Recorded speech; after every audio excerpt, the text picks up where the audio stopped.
Talk us through the results and what was really a standout for you and how it kind of impacts your assessment of what the post-pandemic recovery looks like.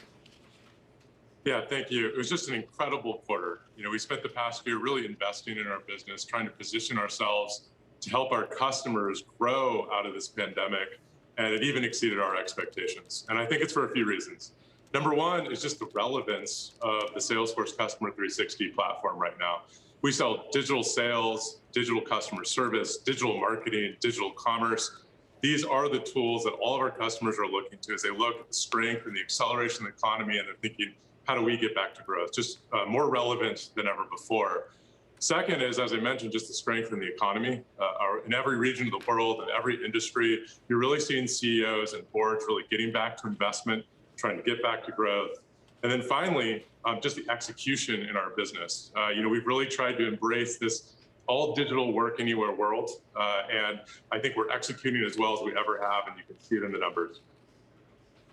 There's been some concern that the Slack deal is indicative of a lack of organic growth for the company. What do you have to say about that, and where are you seeing the strengths and weaknesses across the business?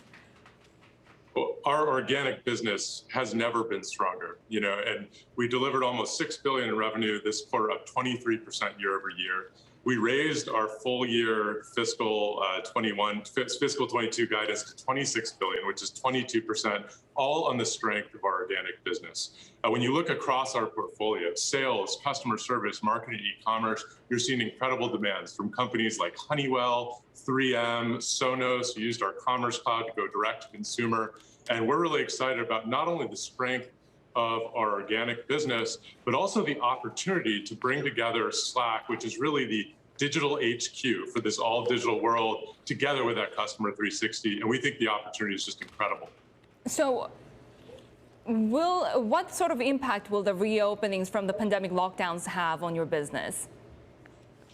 Yeah, it was really exciting, actually. We just over the past couple of weeks announced the reopening of Salesforce Tower London and Salesforce Tower San Francisco.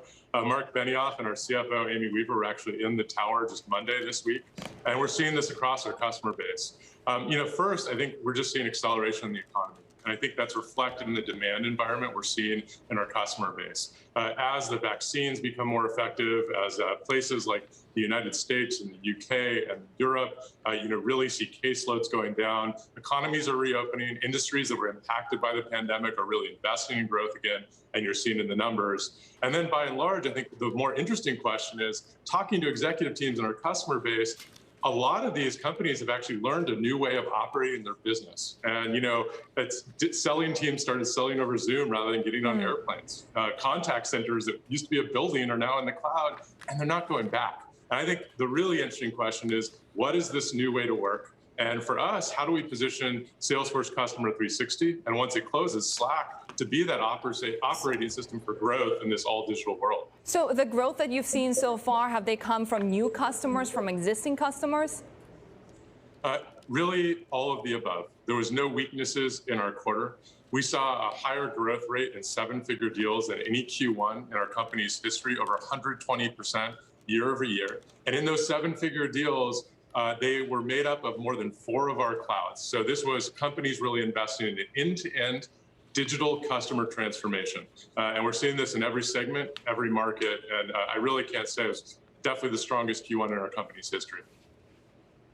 Where are you seeing the downside when it comes to some of these countries that are struggling still with the virus? India, resurgences in Japan, countries that are still failing to get a grip over it, like Brazil. Are you seeing that fallout?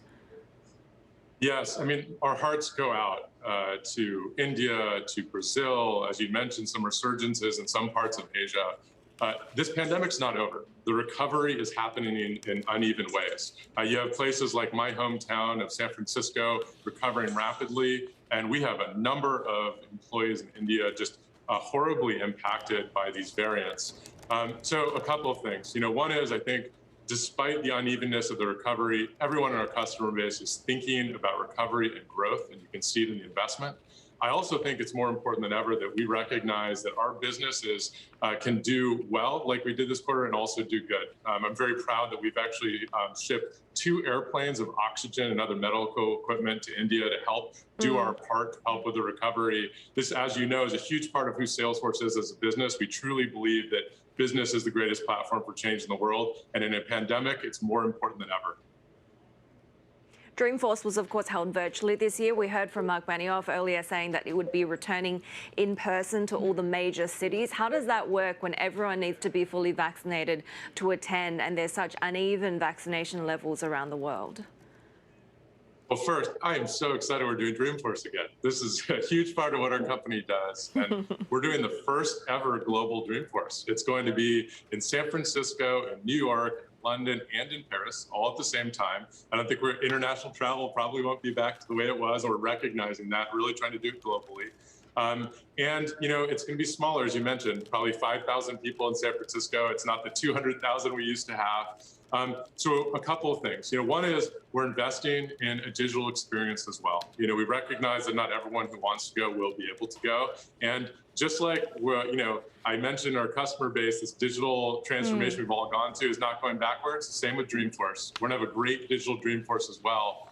And then the second thing is, I can't really tell you how it's all going to work. You know, 3 months ago, I couldn't have told you we would have been reopened as much as we are. We're following health guidelines. We have wonderful guidance from Dr. Larry Brilliant, who's one of the world's greatest epidemiologists, helping us guide us. And, you know, we think what we know what the world's going to look like in September. We're not sure, but I think a part of this reopening is leaning into this. I'm looking forward to having a family reunion with all of our Salesforce customers there.